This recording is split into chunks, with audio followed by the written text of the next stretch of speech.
about the books that I read for the last 40 years. And today I have my special guest. She is a career coach and, of course, an author too, no other than Miss Michelle Schafer. Thank you so much, Daniel. Welcome to Book 101, Miss Michelle. And can you please introduce more about yourself? Absolutely. So as you mentioned, I'm a career coach. I specialize in career transition and leadership.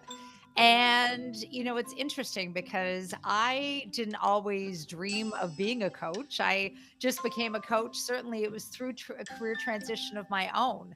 So I lost my job twice, once from a large national bank here in Canada, and the second with a large national not for profit, a cancer charity here in Canada. And, both times they really, shone a spotlight for me on, not just the skills that I had, but the fact that I could transfer those skills to new work. So when I lost my job in when I lost my job in financial services, I went into not for profit. And at that time, it was a few years into my employment that a good friend of mine had mentioned to me just out of the blue one day. And she's a coach, this friend of mine.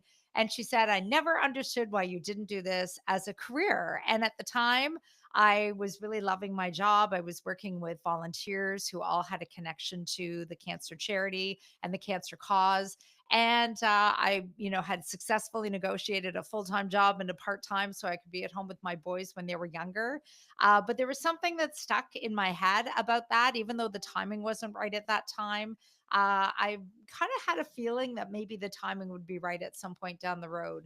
And sure enough, when I lost my job at that large national cancer organization, it was like the universe telling me, Daniel, that I should really pursue coaching. And so I started to look into it. I was networking with coaches and finding out, what their specialty was and what kind of school they went to.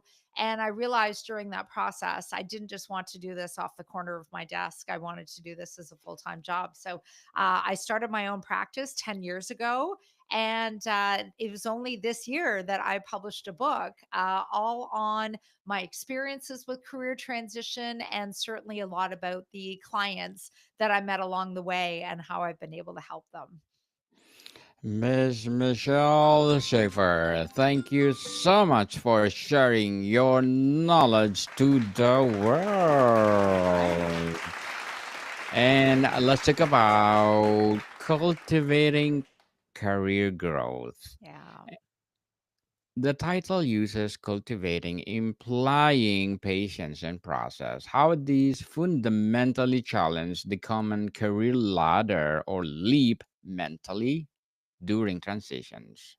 Yeah, I mean, it's interesting that you honed in on that word, because you're absolutely right, and the image on my book also speaks to the title in that way because, if you think of planting, seeds in a garden, I think of like planting tomatoes, for example, and, you push the seed in the ground and it looks like nothing's happening for a long time, but under the surface, that seed is sprouting into something. And then soon enough, you see shoots of green like you do on the cover of my book. And that really relates to career transition because, a lot of it is mindset. It really is. Like, sometimes when we're looking for new work, whether we have been let go and we need to find something quickly, or, maybe we're gainfully employed and we just don't love our work anymore, regardless of that situation, it does require a lot of patience. Being in a job search requires planting seeds with different people, maybe through conversations that you're having, or introductions that are made for you, or even applying for different jobs. And it can appear for a while like nothing is really happening. And it's that, not seeing anything happening, any of that forward movement that can be very frustrating and discouraging for a job seeker. But one thing to realize is even though they don't have a job yet, all of their planting of seeds, all of their conversations, applying for jobs, conversations even with recruiters, all of those things individually, each of those are like a seed, and over time those seeds will sprout. The fruits of your labor will come to be more evident. And it can be really hard to be patient, and yet in a job search, and especially if you're exploring new career paths, patience is really the name of the game. None of these things happen overnight. Mm. Patience is virtue, people. Yes, How do that's you right. help, Miss? How do you help individuals distinguish between a fleeting passion and deeper sustainable purpose when evaluating a career shift, especially when feeling lost?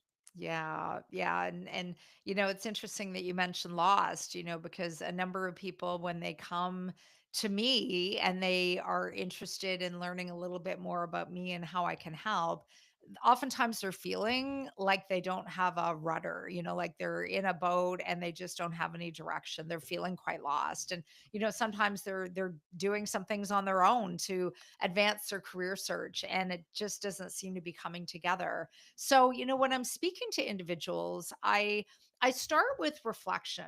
So, the first step is not, working on your resume. It's not applying for jobs.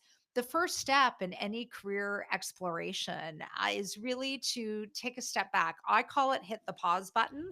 In fact, in my book, there's a whole chapter devoted to hitting the pause button, which is really my way of saying, take a step back from the world, take a step back from your career and everything that's happened so far, and reflect on what the three keys of career fulfillment are for you. So I like to think of the three keys as being, doing work that gives you energy. That's certainly one way to contribute to your fulfillment in your career.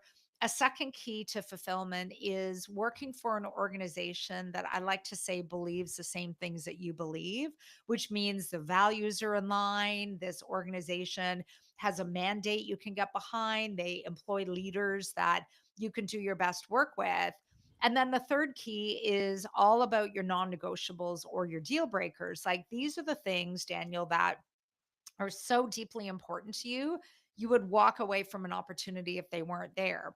So, this is where, by reflecting on those three keys, a job seeker can, really use that as a way of evaluating whether an opportunity is a good fit for them or not. Like, they can hold up their reflections on those three keys against, the opportunity that they have, and see where's their alignment or where are their disconnects. And it's at this point that the distinguishment can be made between something that is a fleeting passion because it's not sustainable. It doesn't really speak to overall work that gives you energy, for example.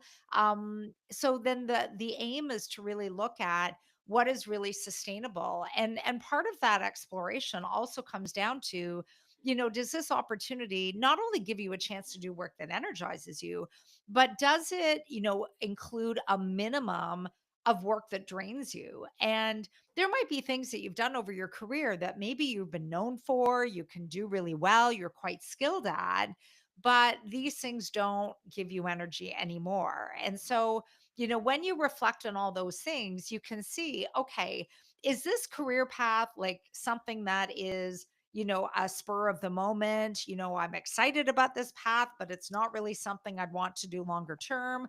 Or is this something that would be sustainable as a career?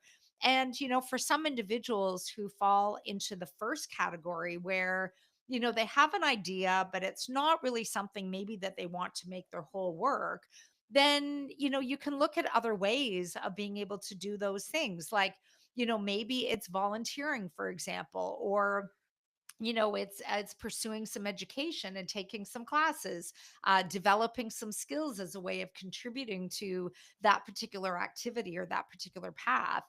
So there are other ways. We don't have to fulfill our passions only through our work. There are certainly other ways that we can do that. And so then the bigger question becomes, is what I'm looking at, is what I'm entertaining, is that going to be something I'd like to engage in over the longer haul? Or is this something that, maybe I'd like to do a little bit of, but maybe not make my whole work? So lots of questions to be asked of yourself. You get curious about yourself, but lots of questions to seek answers for as well. Miss Michelle, very well said. Thank you. Beautifully articulated. Your book acknowledges systemic barriers. How does your framework adapt for individuals who cannot afford significant risk, like financial or time during a transition, or ensuring purpose is not a luxury concept?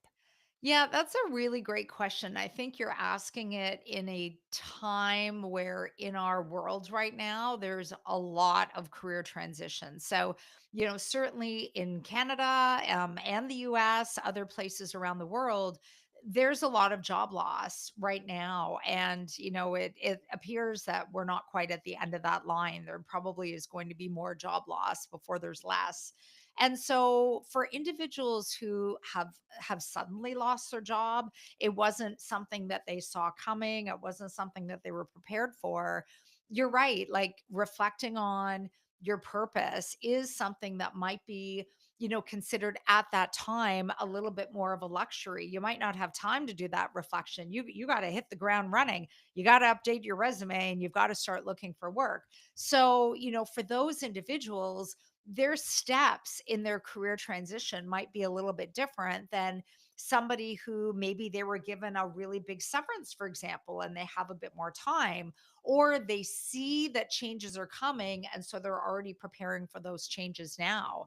So for somebody who needs to look for work fast, I'd like to encourage them to think about their transition in stages, meaning they don't have to find that perfect job, that job that does really speak to a deeper purpose. They don't have to find that right away. So if financially you need to take a job, might not be a perfect job, but you need to have something, then I encourage individuals then to look at, financially, certainly, what do you need? What kind of roles are going to give you the compensation that you need right now?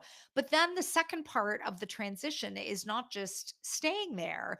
People don't have to feel like they're stuck. Like some people might think, oh, I just took this job. I don't even really like it. And now I'm stuck here forever. Well, the reality is, like, there's like nothing is the forever place, like any point in time is not going to be your forever existence. So you won't be in this job forever, which means just commit to yourself that you are going to continue looking. So even if you have to take a job that isn't a great fit, you tell yourself, okay, you know what? I'm going to be doing this for, I don't know, like 6 to 8 months. You want to be able to get an income for that period of time, but commit to yourself that you're going to continue looking so that when you find something that is a better fit for you and certainly meets those compensation requirements, you can then leave one job knowing that you have another job to go to. So yeah, sometimes that transition is not, into a job that you really love right away.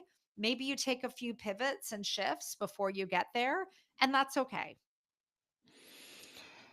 Miss Michelle, career transitions often involve loss of title, routine, or professional identity. How does your process help people consciously grieve and release this attachment to embrace the new?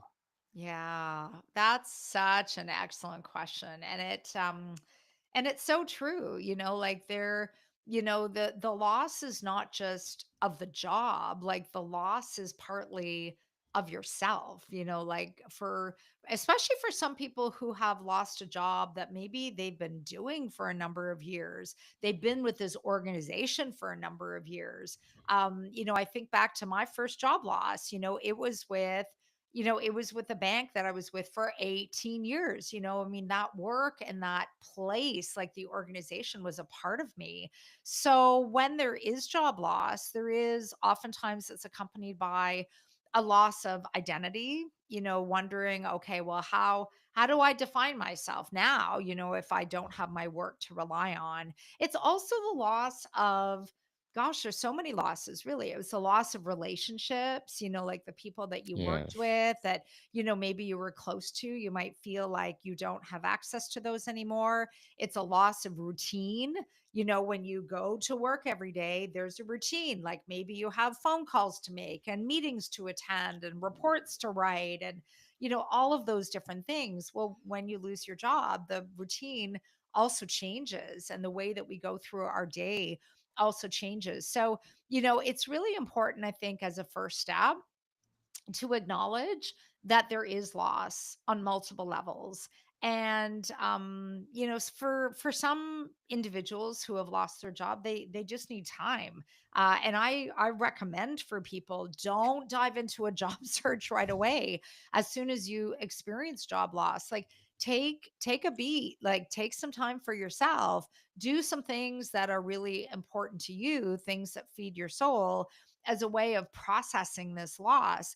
And the one thing I say to people is, don't, one thing not to do, of course, is don't hold yourself up. Don't hide from people that For some people, there's a lot of shame that goes with job loss. They don't want to tell anybody. They feel somehow maybe if they were a better performer, they wouldn't lose their job. Well, I mean, if we look around our world today, hundreds of thousands of people are losing their job. Are you going to tell me that all those people were poor performers?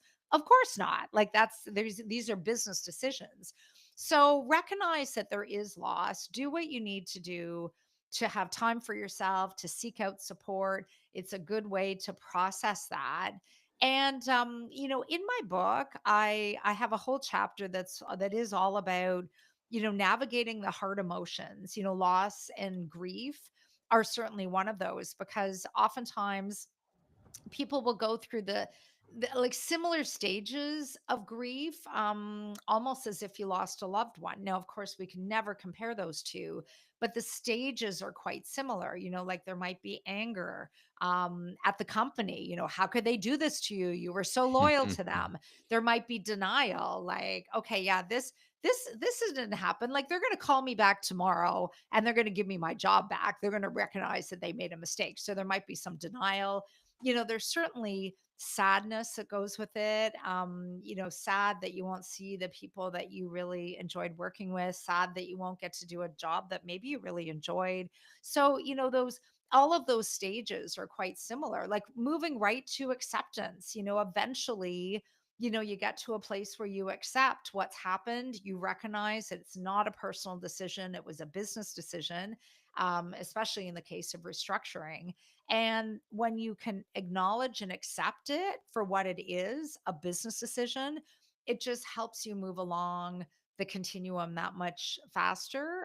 You then start to embrace a job search and start to participate in a job search. But until you process the loss, it's really, really hard to do that. So, even just having frameworks around talking to people about your loss. Like one of the questions I get when somebody loses their job is, what do I say to people? In some cases, maybe you didn't even know really the full reason. So it becomes really hard. And I've had clients who have avoided social gatherings because they didn't want to answer that question about what happened. Why aren't you at your employer anymore?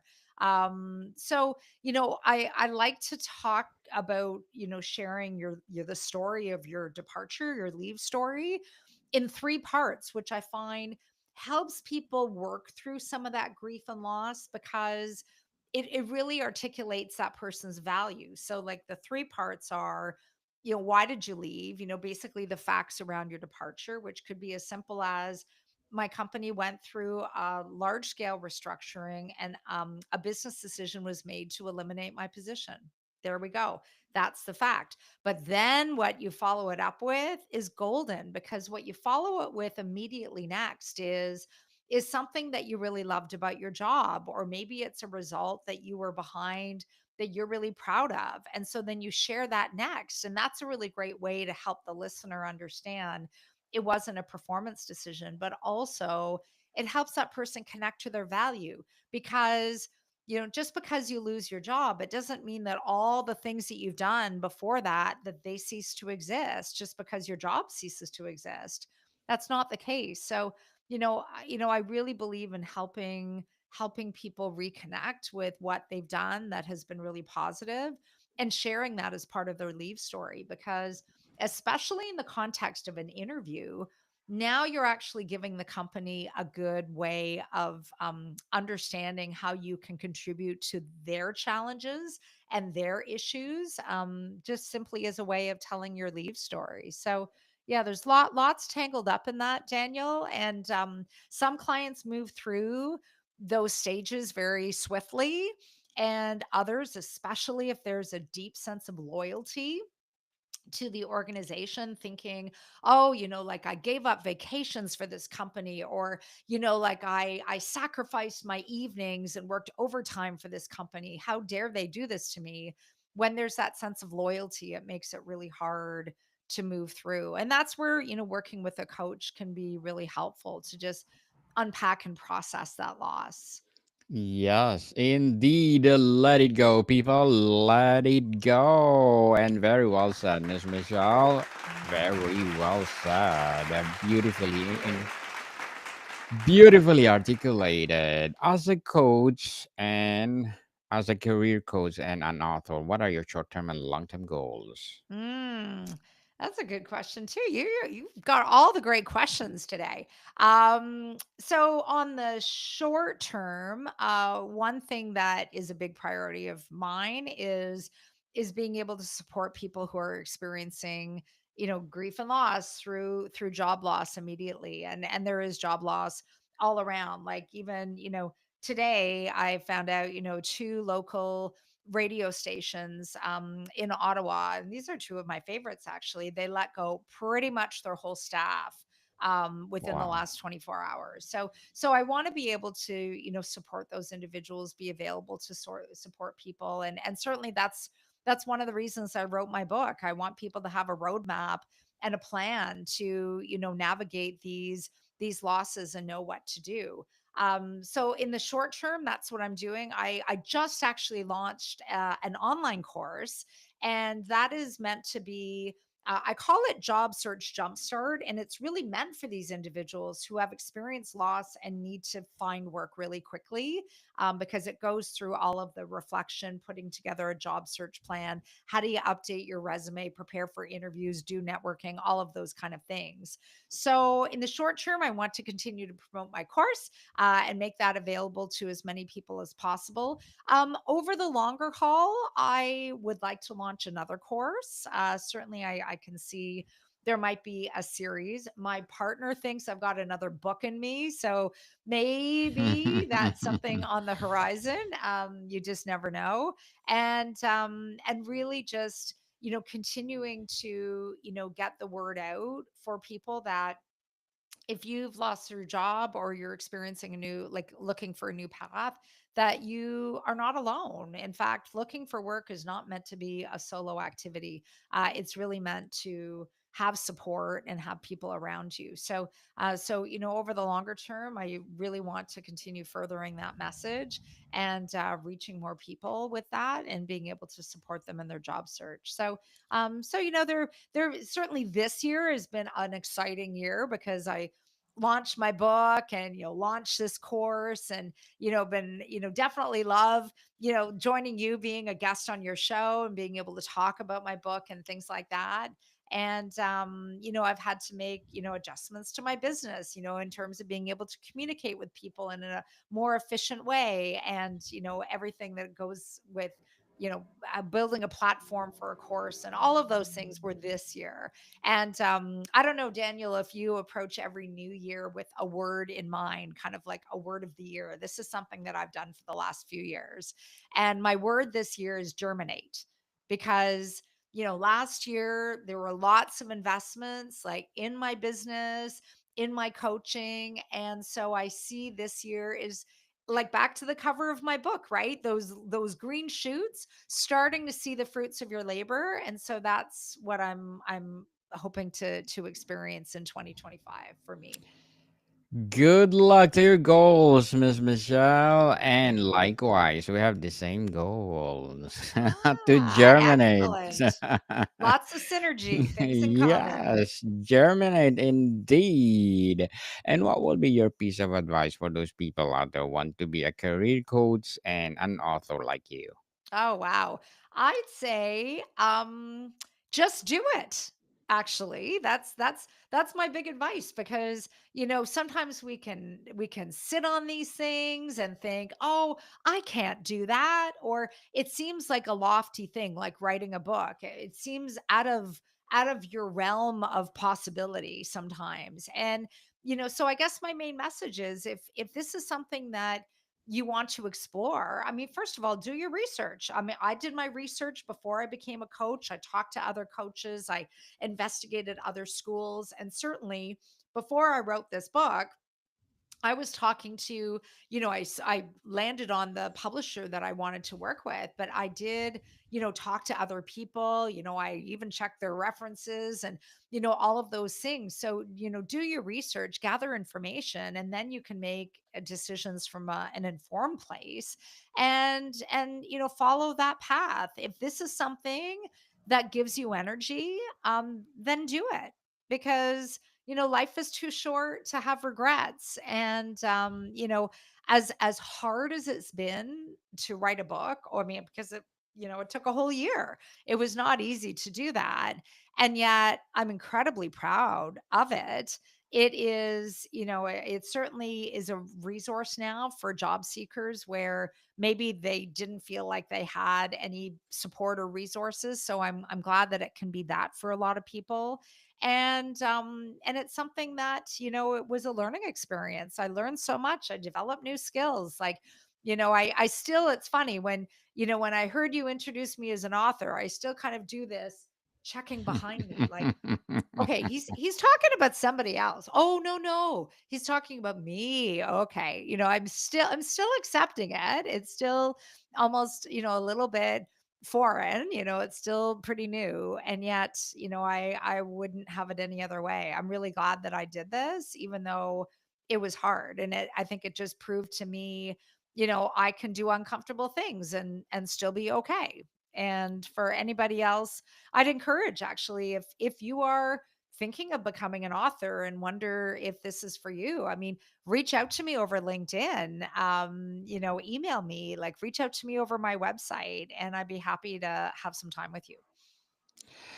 Well, thank you for your advice, Mrs. Michelle, and hoping our listeners and watching right now will follow your success. Thank And you. before we wrap up our discussion for today, I'm inviting you to please do listen to my other podcast, people. My other podcast, because my abstract essay is already in fifth season, abstract poetry in second season, and of course, my book 101 review in its fifth season as well. Comedy 101 in second season, and my food 101 in its fifth season too.